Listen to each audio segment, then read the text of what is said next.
La reine de Saba est un personnage qui apparaît dans la Bible. Attirée par la sagesse de Salomon, elle lui rend visite à Jérusalem, puis après avoir loué le gouvernement de Salomon, s'en retourne dans son pays. Ni dans le livre des rois, ni dans les chroniques, la reine de Saba n'est décrite comme noire. Seule son origine géographique, le royaume de Saba, localisé dès l'Antiquité entre Yémen et Éthiopie, peut le laisser penser. À cela s'ajoute dans le christianisme une tradition liée au commentaire d'Origène qui associe la narratrice du Cantique des Cantiques à la reine de Saba.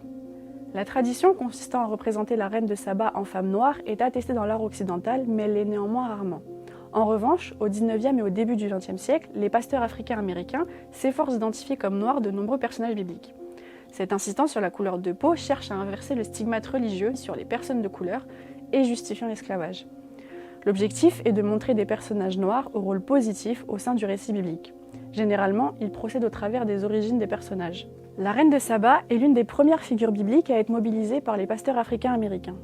Elle est considérée comme noire à la fois en raison de son rattachement au royaume de Saba, souvent associé à l'Éthiopie, et à une interprétation liée à Origène qui en fait une épouse du roi Salomon. La reine de Saba, par sa richesse comme par sa sagesse, est un exemple qui montre que le peuple noir est également un peuple élu.